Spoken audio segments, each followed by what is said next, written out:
Hey everybody, it's Bob Ost again. What is this, the 60th week in a row or 61st week in a row? And here I am again, still doing this, the TRU Community Gathering on Fridays. An attempt to, well, first of all, make myself feel useful during this pandemic, but also it was an opportunity to actually offer a haven for artists in our community to actually come together and not feel so alone and not feel so hopeless about what to do and where to go. And we found over the past 61 weeks, since April 17th, that people were very grateful to be able to have someplace to go, not only to hear and meet interesting people who have things to say, and I tried to come up with interesting topics every week. That is not easy. Let me tell you, 61 in a row, here we go. But it also gave them a chance to say who they were and what they were up to. And I think it's important during the shutdown. It was very important for people to have a voice, and I'm glad that we've been able to offer that to everyone. Today we're doing something different for me. I used to say I wasn't a political person. The world has changed, and so have I. I'm at a point in my life where I think it's crucial to be political. We don't have a choice anymore. There are things that are happening in our world and specifically in our country that we need to be involved in. We need to be aware of. We need to be engaged. And so I thought it was interesting, not necessarily to talk specifically about politics today, but to talk to a couple people that are running for office right now in New York, who, interestingly enough, one of them is a SAG-Aftra member, and the other one's an equity member. Go figure, huh? And then there's Jeff Gold, who's just a guy who's been involved in politics since he came out of the womb. His mother was very surprised that he was immediately campaigning for I don't know, I guess feeding. He didn't ask to be fed. He was campaigning to be fed. And then Stephanie Pinto is a friend of mine who's been very involved in politics over the years as well. I'm going to start. I'm going to bring everybody into the room now, and I want to basically ask everybody to just introduce themselves and say a little bit about who you are and what your background is and what your involvement is in politics. That sounds like the entire speech that you would be given, but I just wanted to be just a smattering of it, so we can get back and talk about other things. So let me save Jeffrey and Leslie for last, and let's start with Jeff and Stephanie. Jeff. Well, I am a happy warrior in politics, so I kind of think it's fun. For this reason, I also write plays, High Compression and Right of Return are my two delayed plays, and you'll hear about that when we get the production up and running as we vaccinate more people. I've had material joy from politics, not just because of a friend that told me my kid would have gotten health coverage without the people you helped elect, collectively, not just me. I've met unbelievably interesting people, and it's all copy. Voters say things to you when you're out in the street or knocking on their doors that they would never say to you if you were just, in a restaurant or just in most interactions in daily life. And it's like perpetual graduate school. And I treat it like anthropology, sociology, and fodder for characters in plays. It's an unbelievable source. And here in New York City, we're even a little bit lucky because we do have a politicized population. I want to get away from the philosophy, and I want to get to you. So tell us what you do that is political. My interest is in pushing back against injustice. So I'm interested in what the market does and what the state does and how they interact or not, and how it affects me personally and all of you. And how does it support an arts culture that's vibrant, well-financed, so that nobody has to worry about making rent or mortgage, and they can create without worry. That's the sum total of it. It's still philosophical, but we'll go with it. Stephanie. Well, it's hard because I have had so many interests over the years. I mean, I started out in the environmental movement, and from there, I got into social justice. I'm a firm believer that every movement, it doesn't start at the top. it starts at the bottom. Every social movement that I've ever been part of, including being with the first Recycling Council of Greater New York 50 years ago, we were just a bunch of environmental lunatics. I mean, we were in all walks of life, and we started to go around and lobby and Specifics, because we only have an hour with these nice people. So specifics. What you worked with Nadler's office. Tell us some of the specifics. That came later. I got to Nadler's office because of the work that I was doing before. Right. So then we got to Jerry Nadler, and I worked for him in the assembly, and we were working largely on mass transit financing and rail freight. As I said, freight doesn't vote. So that was the more difficult thing. And Jerry still is working on getting a harbor tunnel because for freight, because we go through New Jersey, New York, Pennsylvania, New Jersey, New York, Connecticut, and southern Massachusetts. But the metro and Long Island metropolitan area has a couple of billion tons of freight a year, and it's all over the road. It's killing us. It's absolutely killing us. And then I got into healthcare, and I ran a not-for-profit community health center, but did a lot of lobbying for that, and actually was on a statewide board. And this is where I said we went from room to room to room in the legislative office building. Yeah, Stephanie was actually teaching the room earlier. She was teaching the people in the room what lobbying is and how it's much easier to get. It's much easier than people think. You target. Well, first of all, you look up on the committees and you find out what committees apply to you in terms of the arts. Arts. This has to be a broader discussion. So I have to move on. Okay. But it is easier to do and very doable. You just have to be organized. Stephanie's doing what I want you guys everybody all to do. I want you to inspire people to get a little bit more political and get more engaged. That's kind of what I want to do. Can I just mention what put me into politics? No, I have to get to the other guests. I only have an hour. Leslie and Jeffrey. Everybody will think I'm very, very clever because I got somebody who's running for city council in my current TRU district. And then I have somebody who was in my previous TRU district. It just happened that way. It just happened to happen that way. Of course it didn't, because I believe in the universe being a driving force. But let us know a little bit about your backgrounds and what your road was into politics. Leslie and then Jeffrey. Sure. I'm glad to be on with you. And Jeffrey, actually, I'm good to be on with you. Jeffrey and I are in different districts, as you just said, so we don't really cross over a lot. So it's going to be nice to be on with him. I'm excited for that. So I'll give you a little bit about my background. I've been a resident of my district, which is District 3, and that goes actually a little bit above Columbus Circle, through Hell's Kitchen, through Chelsea, through the West Village, and it ends up at Canal Street. It's a really long, rich district. So I've been a resident of it for over 17 years. I'm living in the same pre-war apartment, and now I'm here with my husband and our 8-year-old daughter, Cecilia, and our dog, Bailey. I'm a third-generation New Yorker. I'm actually the very, very proud granddaughter of immigrants. All 4 of my grandparents fled Armenian genocide and ended up here in New York City, not knowing a stitch of English. And growing up, my parents owned a small cheese store, and I remember vividly my mom waking up way before dawn, head to the store, my dad coming home way after dark.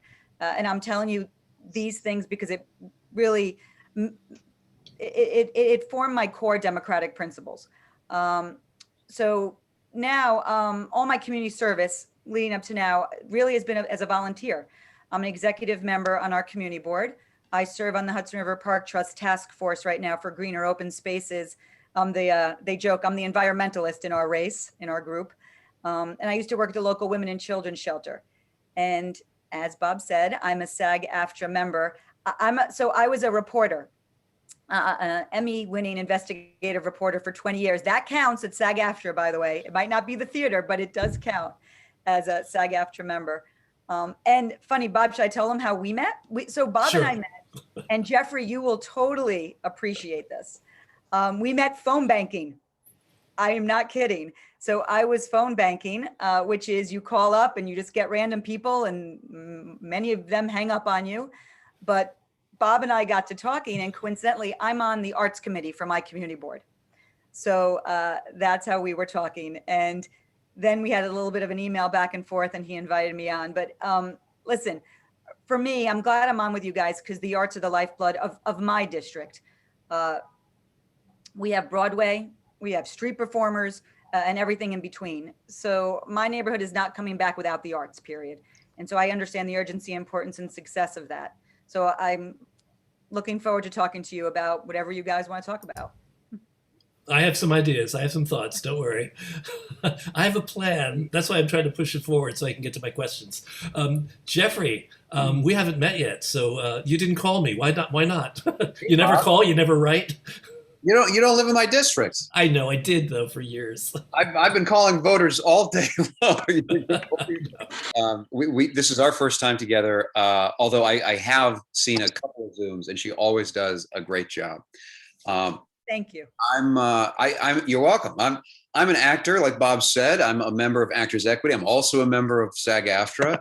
I'm an elected officer of Actors Equity Association, and I want to mention one thing that Jeff Gold said, that it really matters who you elect because it determines how you get your health insurance.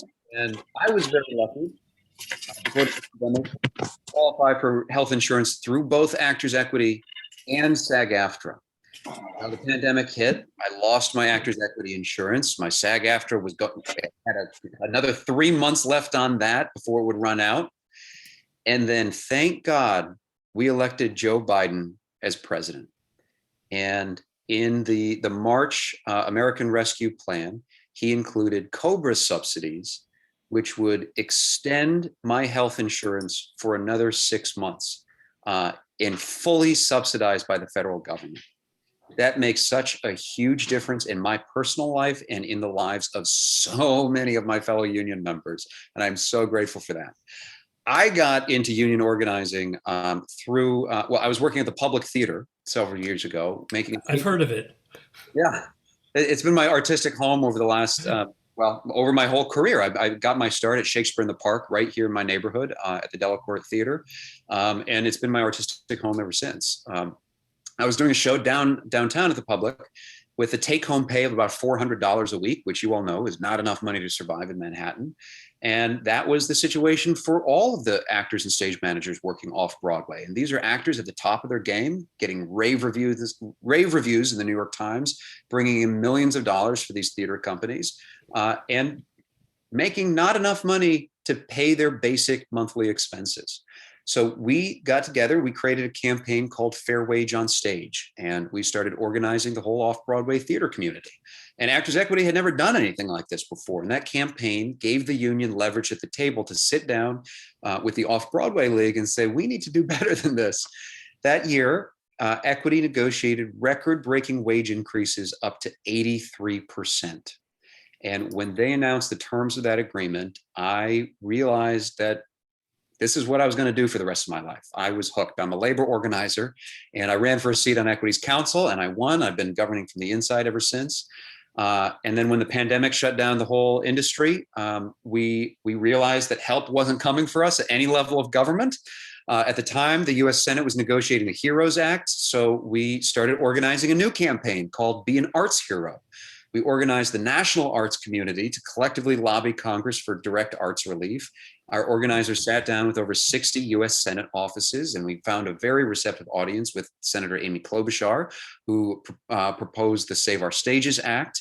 And in December, we got $16 billion of direct arts relief through the Shuttered Venues program, which has just now, 6 months later, finally started being dispersed through the Small Business Administration. Have they simplified the application process?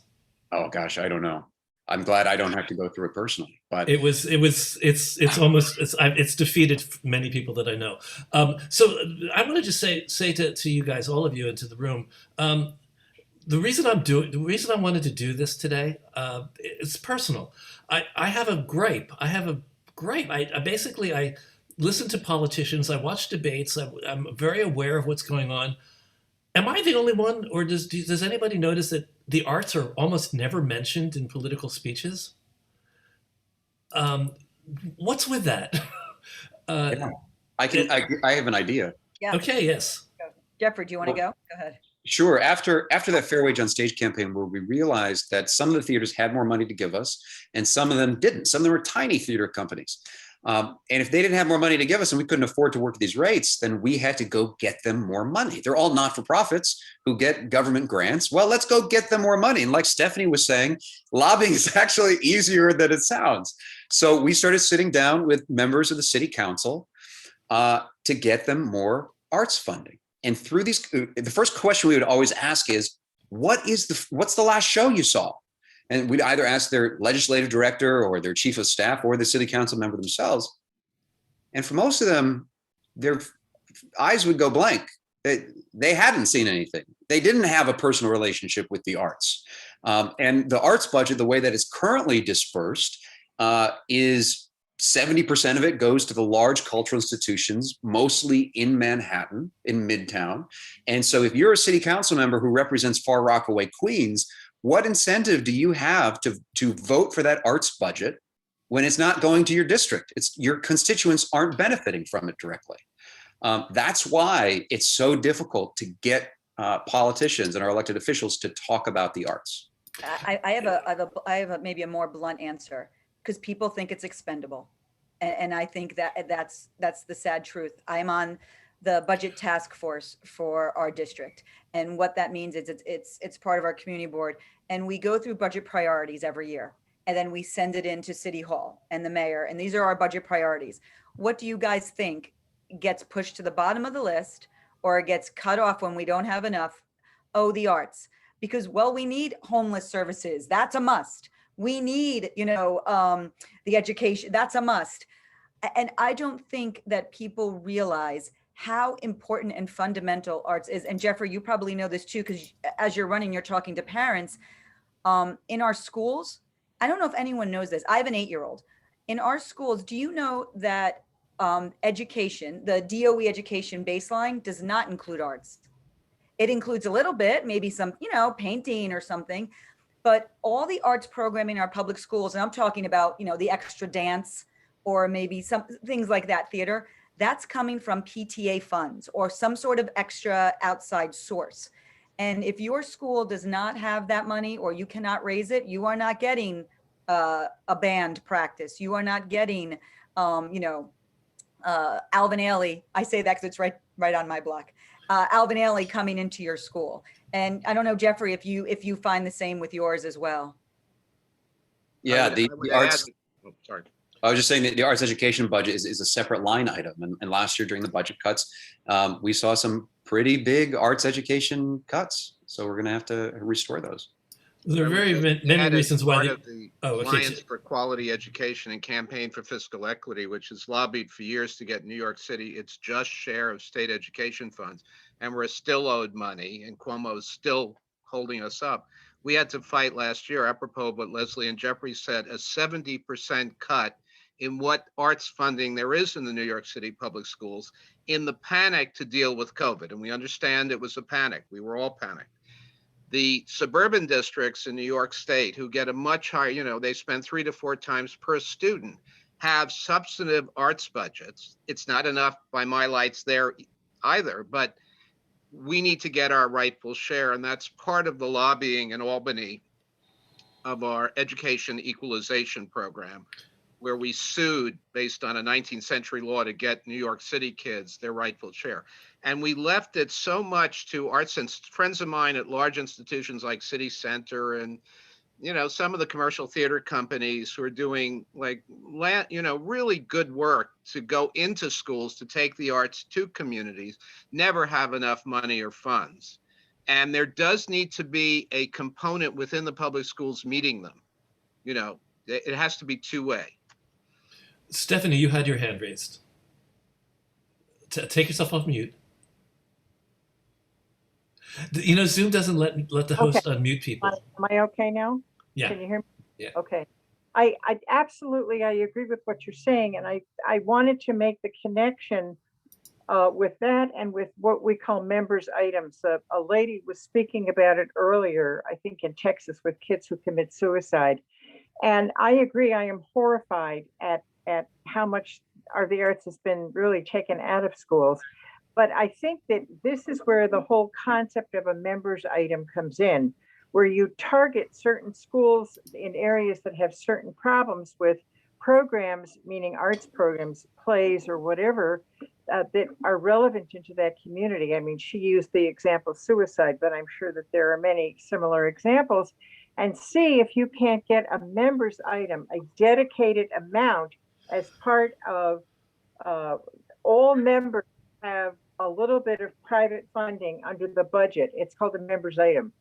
And So- this is where on a smaller local level, until we do the larger lobbying effort of getting more money for the arts back into the Board of Ed in general. I want to go. I want to go a little bit underneath. I want to go a little underneath this all. I'd like to hear what you feel are the reasons why arts matter. And Jeffrey and Leslie, it's not just theater. I'm talking about the arts in general. It can be music. It can be dance. It can be painting, visual arts. And of course, we in this room have theater near and dear to our heart.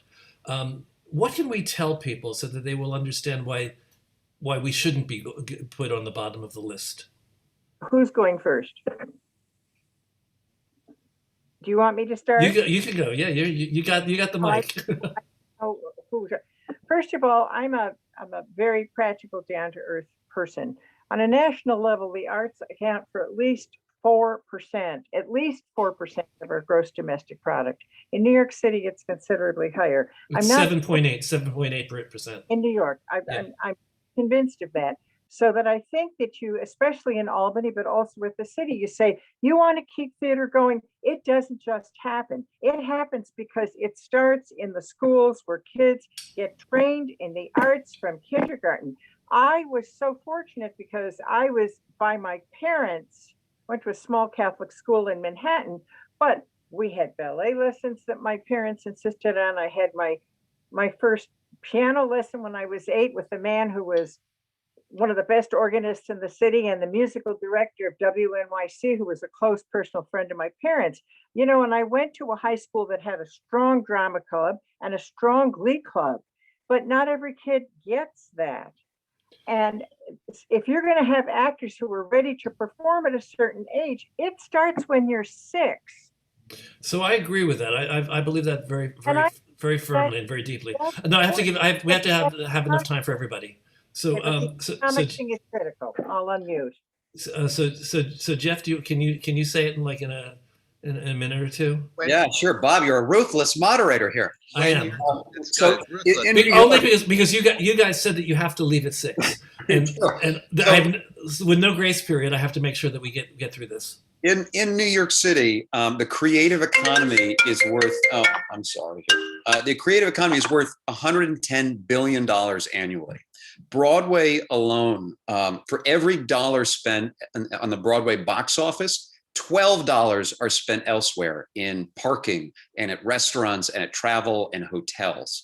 So New York City's economy does not recover without the arts. That is why the arts are important. 65 million tourists visited New York City in 2019, contributing 40% of the city's sales tax. We don't recover without the arts. They're all coming to see a show. So that's been the driving message of my campaign. Get the arts back. We'll have an economic recovery. I'm glad Jeffrey's not running in my district.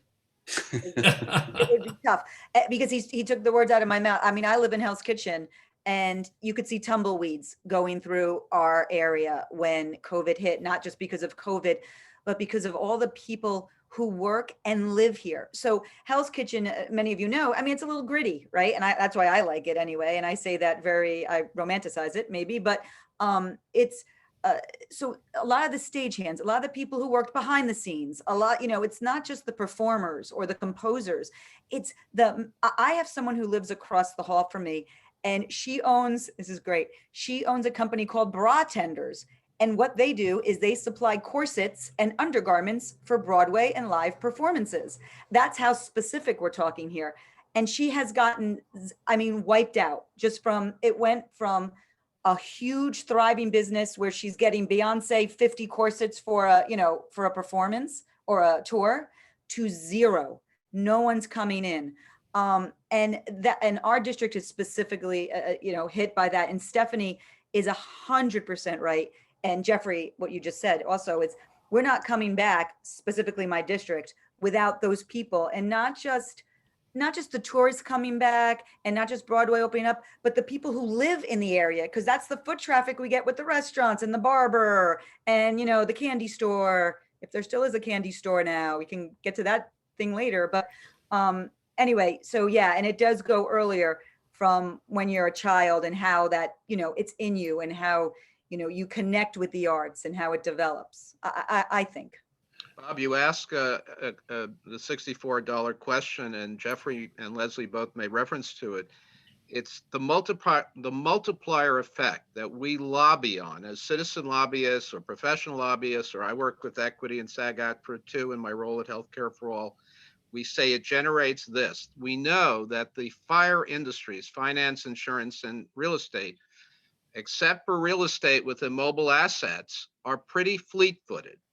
There's a lot of talk now, whether the city, it's not just in New York, it's in London and London Theater. We've had discussions with our friends there about whether the West End and the Fringe Theater in London is going to come back. Will people come back? Will they go back to Leslie's neighborhood?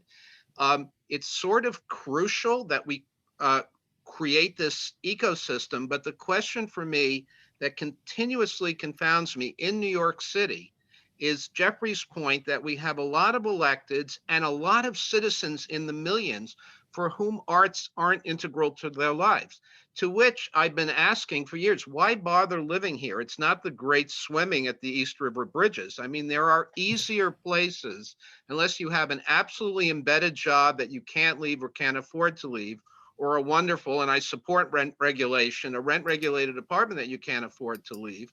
Why stay here? That's the main reason. I'll just give you an example. I was using this because 150 people were coming to Leslie's district from Mason City, Iowa, to see the revival of The Music Man. Now, it's a big Broadway revival, right? 150 people. We had set up restaurants, hotels. They were bringing 100 students. We're trying to multiply. That's the dramatic version. The little version are the little theater groups that I've worked with as a consultant, or with the tiny little theaters that have produced my plays, where unfortunately you have to walk up 3 flights, who are also struggling to be part of this ecosystem. And I have been very disappointed, even with friends I've elected at the city, state, and federal level, with the electeds that have peopled the arts and cultural committees. Some of them really work with us, but we haven't succeeded. I think education is a key part of that. You got to start them young. I'm going to repeat it 3 times. There's no substitute. And we have a teacher workforce that wants to do it. I was looking at the stats. I actually think Carmen Farina, our former schools chancellor in New York City, was a good appointment. I'm kind of neutral on de Blasio. I never hated him. I never loved him. And I think he did some good things, including pre-K and some other initiatives. But Carmen was really hip to bringing the arts back and tried to get it funded, and worked with us in Albany and Washington and at City Hall to do that. And her successor is sort of committed to that. It's just such a long process, and we lose the generations because people age quickly. Leslie has an 8-year-old who'll be 16 before she blinks. So Bite your tongue. So I want to jump in for a second. I want to say that the financials are all crucial, and the statistics are all crucial. The part of the conversation that I think has to be added is why arts matter to people in general, not just in New York. And I don't hear that enough. Does anybody want to jump in and say why arts matter to a society? Well, in the middle of this mental health crisis that we're all dealing with here, the arts is going to help lead us out of it.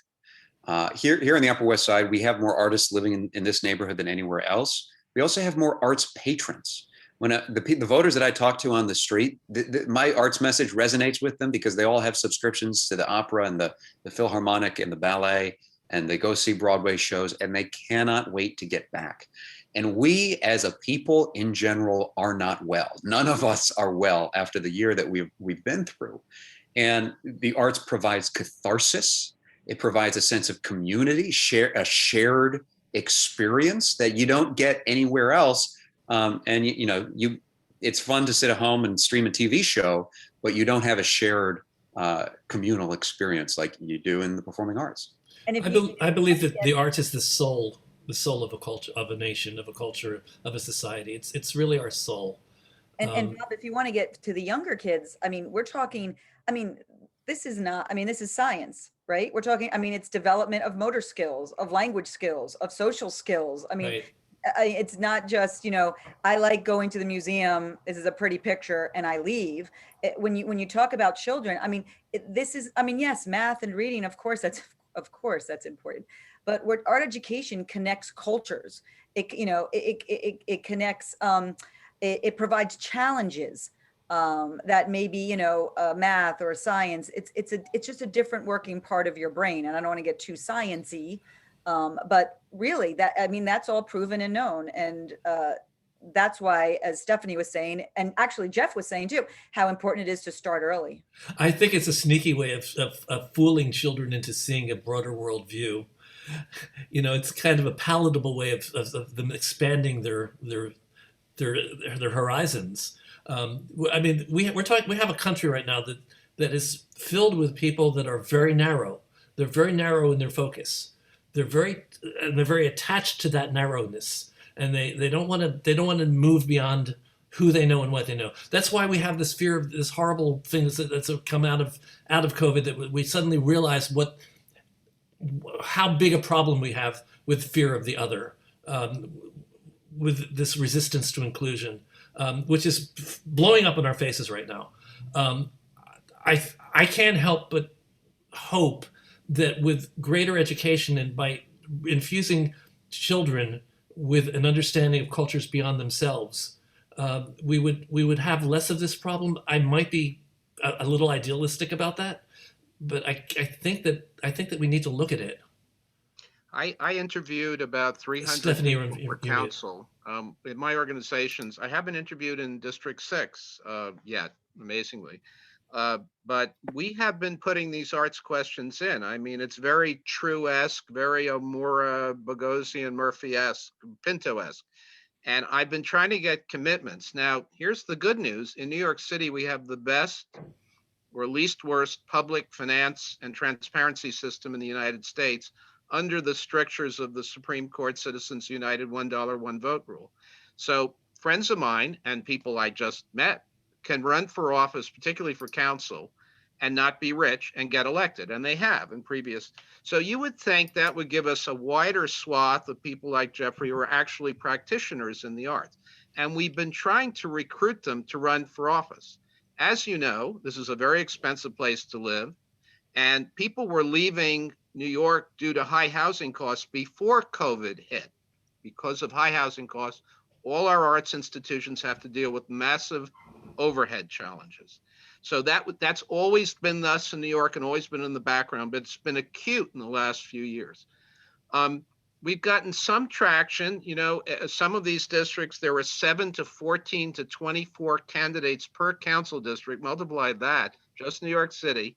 And in some of the, there are 35 open council seats of the 51 council total council members. So we're going to have a new huge influx of newbies there, and all the borough presidents and the new mayor. So, and new district attorneys, but that's another story. So I tried to use it with my other arts advocates as a chance to get them young when they're running for the first time. Most of these people have never run for office before. So maybe it'll bear fruit. And we put it into our questionnaires in various organizations.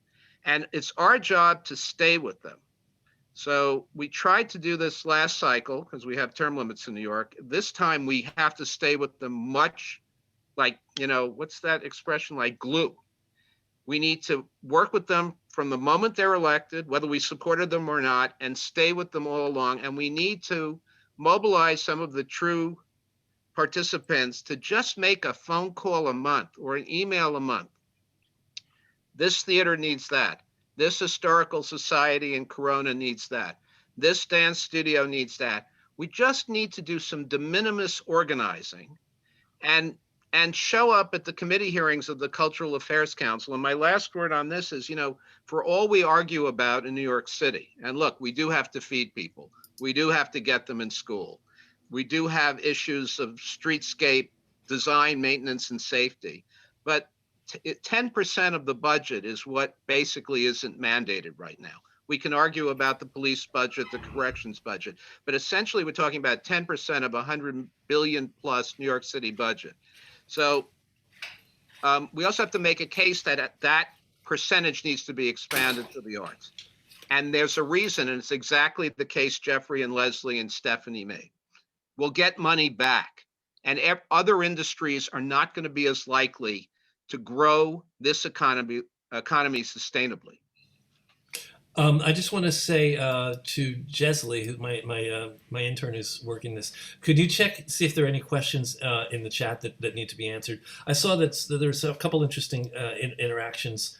I know that Melissa was saying that New York City spends $28,000 per student, and Leslie was affirming that that's the most per student in the whole country. I believe it is right now. And how much of that is towards the arts? It's Scarsdale and Great Neck spend 3 to 4 times what we spend per student in New York City, and they get a higher percentage. The state aid formulas favor the suburbs. I don't want to lower the suburbs. I want to raise us, and rural New York also gets screwed, not just an arts fund. Jesley, do you see any questions that are unanswered right now? I see a question from Meka. She asked, what if New York made all ticket sales to the arts tax deductible? Like she said, might that bring in more revenue? Is it feasible? Jeffrey, why don't you? Sure. From my understanding, tickets to not-for-profit organizations like the Metropolitan Opera, the Philharmonic, those would be tax deductible. But I think the suggestion is to make all ticket sales, like for for-profit shows as well. Yeah, I think that's what she's saying. If it were to work, it would have to be for nonprofit, but that would be easy to do. You simply have a theater group that is basically a not-for-profit. And in answer to your statement, Jeffrey, not all theater tickets for not-for-profits are instantly tax deductible. In fact, it's considered goods and services, and so for the most part, we could subsidize a set aside if we tried to do, not just for student audiences in all theaters. Also, there is a bill. Our friends at Consumers Union, publisher of Consumer Reports, based here in Yonkers, are working on a bill about the duopoly of ticket scalpers. They work nationally, not just in New York City and state.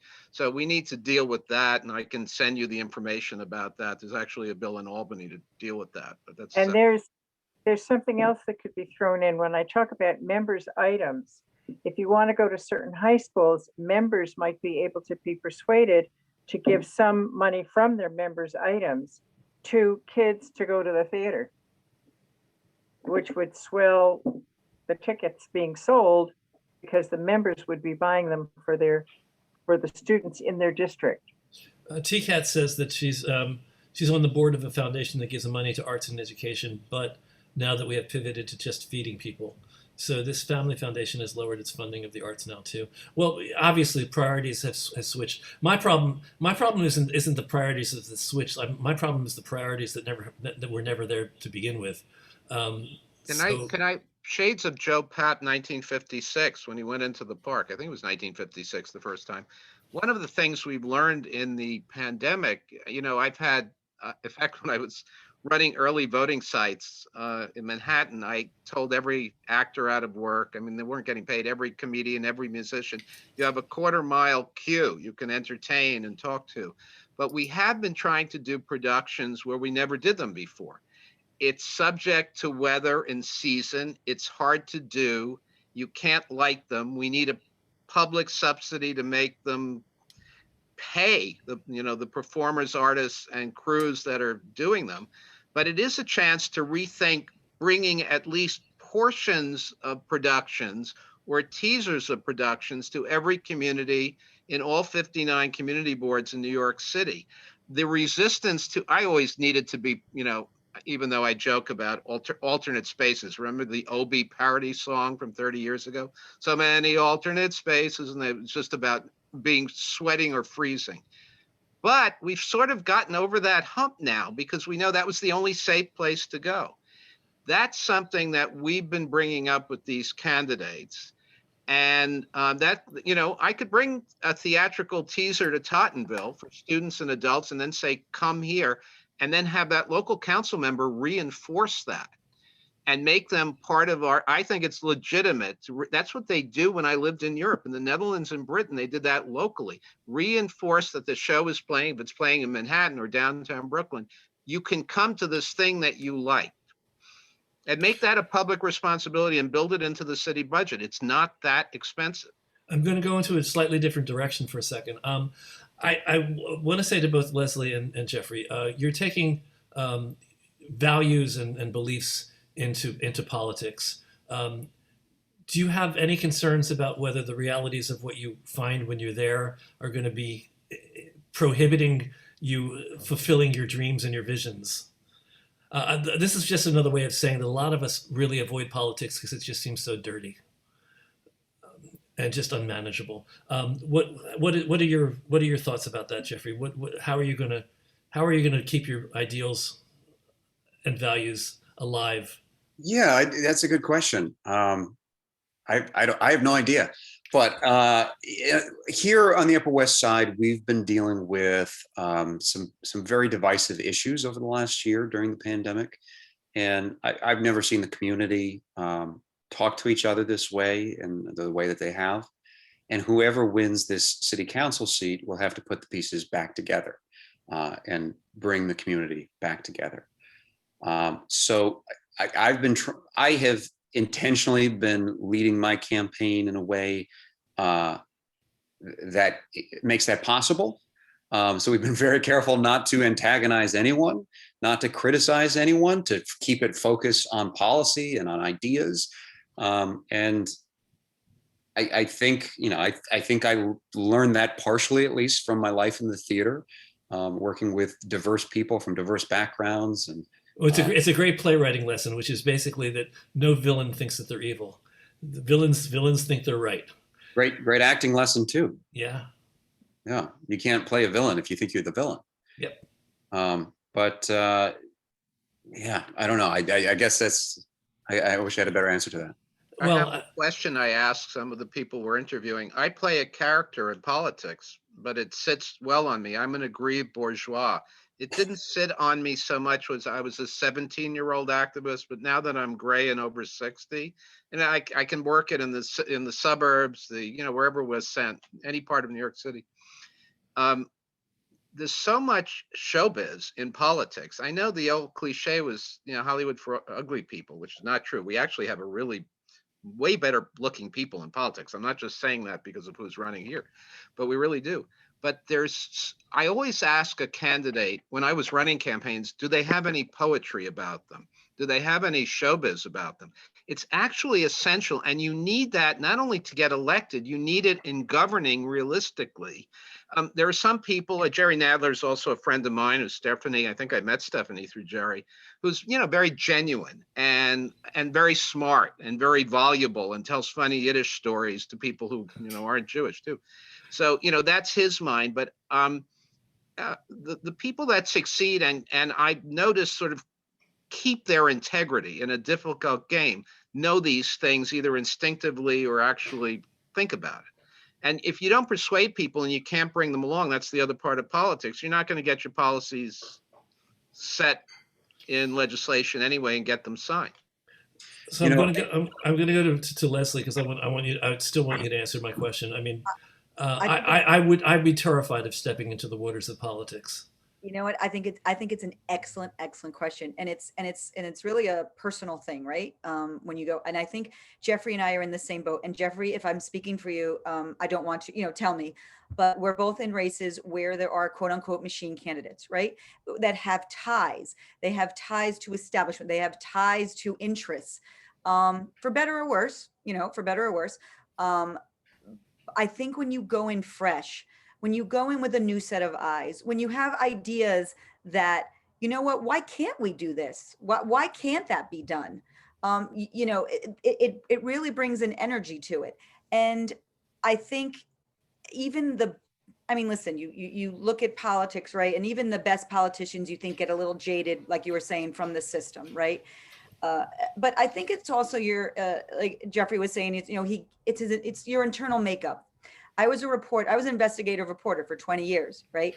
I can't even tell you how many times I would do an investigation or a story, and I would get threatened, or I did a story on a hospital and the administration called my boss, we're going to fire her, and you just have to be like, that's not threatening to me. I don't care, because I have my morals. I know my truth, and that's what I'm speaking to.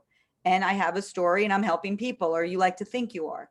So I'm hoping that carries through me. Listen, the reality is it is harder when you get into politics, from what people tell me, but I'm hoping that if you have the foundation, like Jeffrey said, you hope it's a stable one.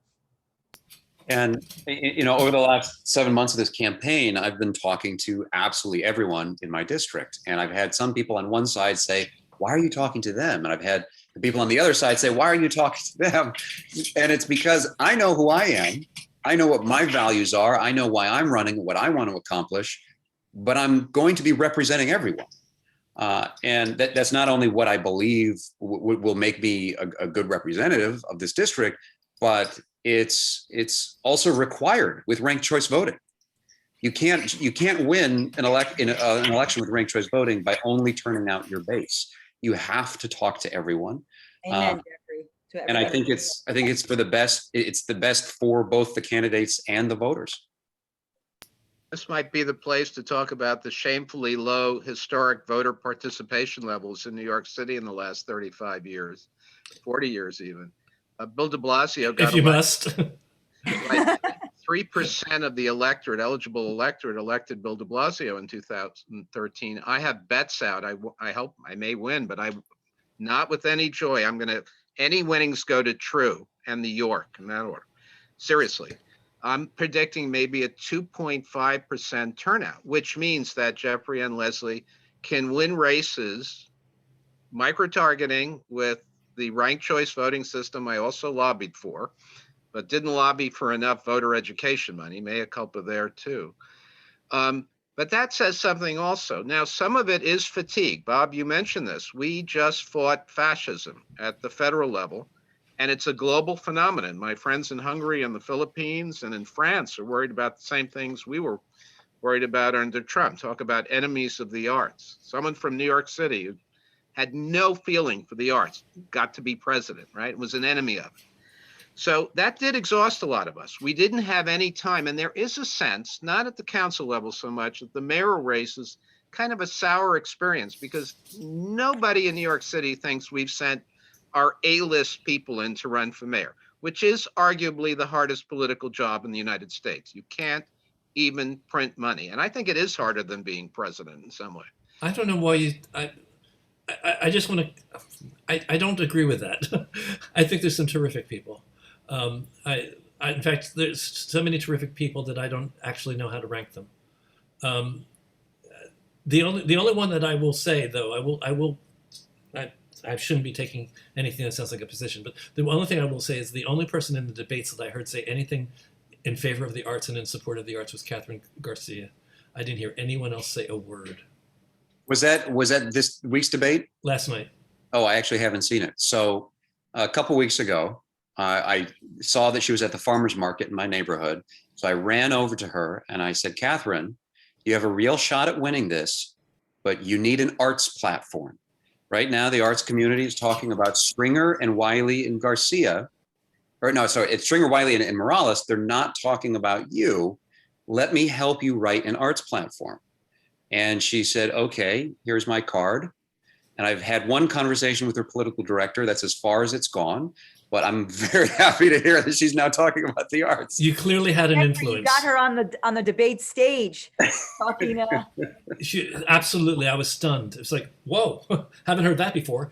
I mean, it wasn't a major part of her positions, but at least it was mentioned. What I don't understand is why can you not at least mention the arts as being something that's worthy of our attention? in this state, let alone the city. Can I go back to something, Bob, if you allow me, that Sure. Jeffrey brought up, that's I think very important in this election. And Jeff, you were talking about this too.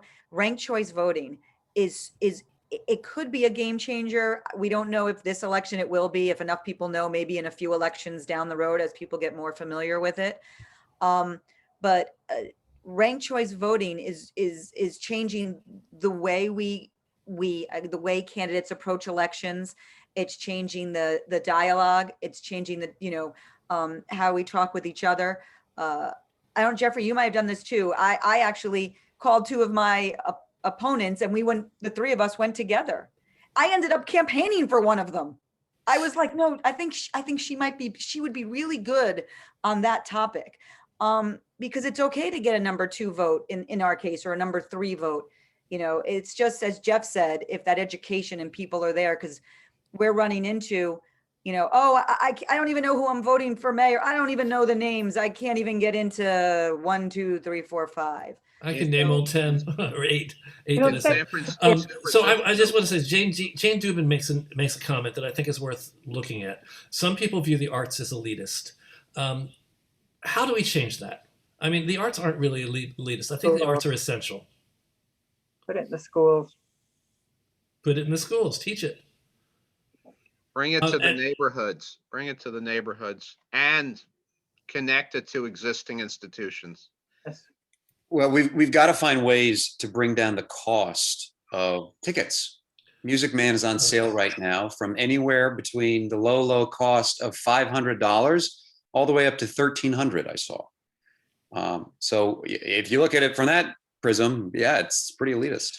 I have trouble explaining that theater particularly, but dance, any live performance. There are two things that I maybe I don't do it well. It's an organic experience, and where you and the audience, you all know this instinctively, are part of the performance, even though if I'm sitting in an audience.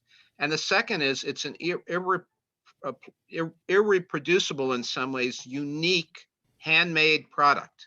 How many of those exist? You can't even find handmade cigars anymore. I mean, not that that's good for you. I wasn't looking, but okay. Yeah.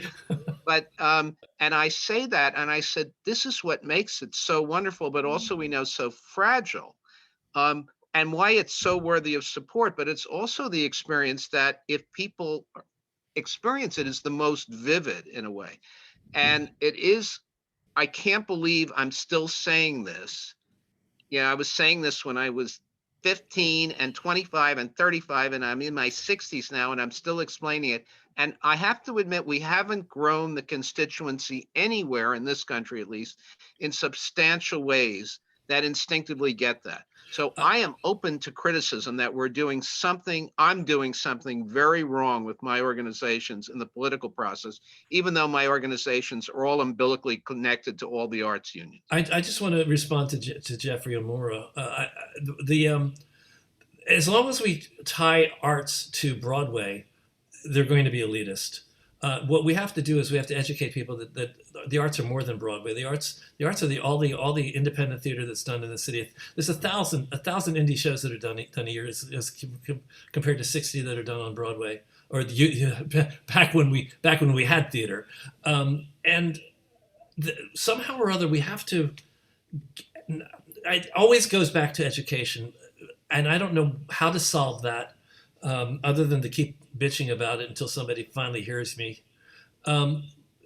But how do we get it across that the arts are so much more than, I love Broadway. Broadway is very dear to my heart, but we can't build an entire platform of support for the arts on Broadway. It's the non-for-profits. Some of them are a little bit big too, but it's the small guys. The small guys are the heart of theater. The small guys are the heart of many of the arts. The unsung heroes. I'm going to say something that is probably not popular, but it wouldn't be the first I did that, is that I think it is because people think the arts are quote unquote extra. And when kids right now are growing up and they're doing art, it's like, oh, art is fun. It's not a career. I'm going into finance. I'm going into something that's going to make money. And that is, I think that's really sad. And from a personal story, so my dad, he grew up here in New York City. He you know, was the son of a window washer. He went to public school. He went to City College for free, and he wanted to be an artist. And he started to be an artist before he had his family, and he painted and he sold. And then he couldn't afford anymore because I was born, and then my brother was born, and he had to give it up to do something that maybe wasn't his love or his passion. But it made money, right? It fed the family. I'm glad to say my dad's 88 now, and he went back to painting, and and now he's actually selling again. So it's, I mean, because he's like, it's like he's alive again, like he's doing what he loves. So I don't.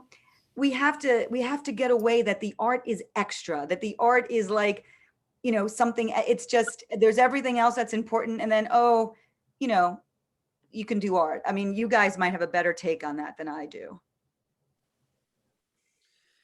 I had this, my great uncle was in three major Broadway shows as a singer dancer in the late 40s and early 50s. And he did the same exact thing. He was told, his wife said, you got to go sell insurance. He's on the cast albums of Pal Joey and everything.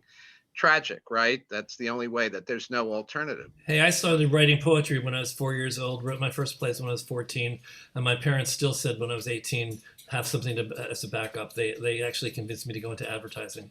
So I was a playwright and composer, lyricist all these years, but mostly I've been in advertising, and now almost all the time I'm running TRU.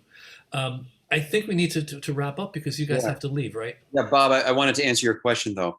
I think there are three parts to this. So representation really matters. When an art form is viewed as exclusively for old white people, it will inevitably be seen as elitist. And audiences deserve to be able to see themselves on the stage. That's why we need diverse casting in every level of the theater, but also in our dance and music and opera.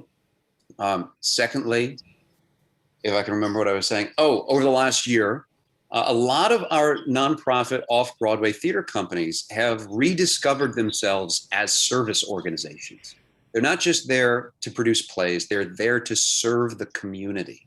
And I'm really interested to see what this means and what this is going to look like over the next few years as they refine their missions and get more involved in the community, more involved in people's lives.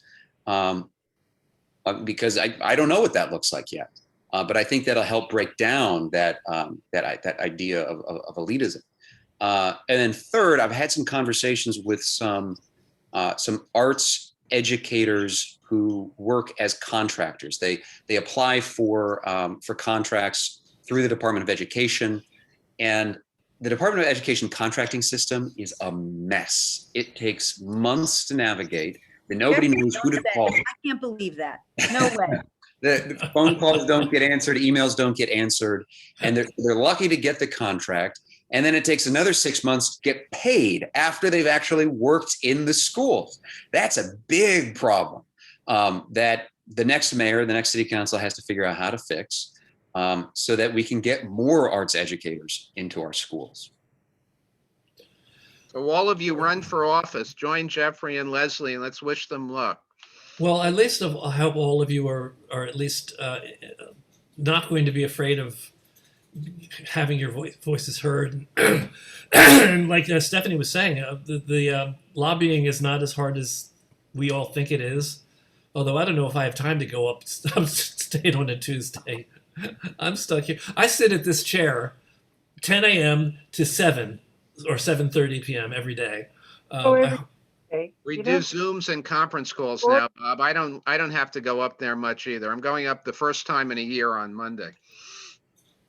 So basically, I just want to say some final words of thank you to everybody for being here. Some of you, if you want to stay, I think that some of the people in the room may have questions. Guys, do you know your virtual hand raises so you can tell me whether you have any questions you want to ask? I want to let Jeffrey go because I know he has to be somewhere. He fit us into his schedule. Thank you, Jeffrey. I appreciate it very much. And thank you, Leslie and Jeff and Stephanie. It's not a comfortable conversation for everybody. And I think I wanted to keep it as personal and as real as possible. I want people to understand that we all matter in this issue. We are all involved in this issue, and we all need to honor the work that needs to be done. I don't know. I'm an old guy. I don't know whether I'm going to see the changes I'd like to see before I've left this planet. But at least we have to work towards something. So bless the theater, bless the arts. They mean the world to me. They mean the world to all of us, I'm sure. I don't know who I would be without the arts. Those are my last words of wisdom before I stop the YouTube thing that I'm going to be showing. Okay, so I'll probably cut at that last line. Do you guys have anything else you want to say to the room before you go? I just want to say thank you, and that we are 18 days away from the primary. Early voting starts a week from tomorrow. So if you're interested in getting more involved, now is the time. What can people do to get more involved? What can they do? I put a link to sign up to volunteer for my campaign. I'm sure Leslie would appreciate the support as well. We're both in very competitive races. Oh my God, you have Gail Brewer up against you. Right. But we are running a really strong campaign, and we are talking to so many people, and we need help to have those conversations. No matter what your interest level is, we will find a place to put you. We can use your help. Leslie, do you want to echo that? Jeffrey can say it for me. No, absolutely. Actually, our races are more competitive than I guess people would have thought to start. And it's going to be really interesting coming down the stretch. Again, like I said, with ranked choice voting, it might throw everything for a little bit of a loop. But listen, I put my website in the chat. If anyone's interested, I would love for them to go and take a look, a little bit more about me. And if anyone doesn't live in my district or Jeffrey's district, still reach out and we can kind of connect you to whoever does, whoever is running in your district, just so you can kind of, I guess, familiarize yourself with that. Well, I don't care where you live. I will put you. I'll take you. I'll take you. Come. And by the way, with ranked choice voting, you can still request an absentee ballot until the 21st of June, and then work the polls with us. It's a great place to talk to voters and get your feet wet. And in San Francisco, where they have ranked choice voting, a lot of the candidates made commercials together. It was kind of interesting. Anything can happen, particularly at the council level. So even if you think they're big names in a race, it's going to be, we don't have any really good data from the 4 special elections we had in New York City in the last few months using ranked choice voting. Well, one didn't go into ranked choice voting. So this is going to be new for everybody. And hopefully we'll get a lot of arts advocates, maybe these two also, to join all of us and make the case at City Hall as we fight to make the arts a much more central part of public and political life, because we have no choice. It's what tells us why we're alive. That's a better ending than mine. Bob, am I on? Yes, you are. Okay, I would be very happy, you and I can talk, because I think that I probably could come up with an outline that then you can give to your members on the tricks of doing this, of lobbying. It really is much simpler than people think, and come up with, you can circulate it and have people vote on the issues that you think you should bring up when you're lobbying. And one of the things that wasn't mentioned, for example, in the schools to try to get the incubation going, is that it's tremendous discipline for kids. I mean, a friend of mine was a high school teacher, High School of the Humanities, and I remember a Romeo and Juliet he did. This is years and years ago, probably 15 years ago. He's been dead for 15 years.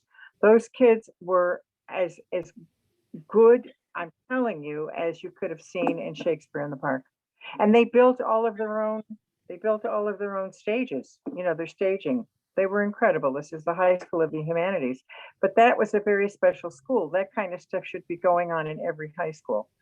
And it's not. And this is where members' items, I say it over and over and over and over and over again, members' items, getting your small little theater groups into each community in the public schools and using members' items to pay the folks to go in there and devise and do a play that is good for that community. It can all be interconnected. It really can. It's not impossible. It just takes work. I just want to say that in my school days, I actually was I played the violin. I wasn't necessarily a theater guy right away. I was a violinist. Even just Music made a difference for me as well. arts, I just want to say thank you again, and I got to run. It's time to talk to the voters. Yeah. Okay. Yeah. Thanks, Jeffrey. Thank you, guys. I really Jeffrey. appreciated it. Really, Okay. this is real, and to Stephanie and Jeff as well. Good luck. Bob, thank you.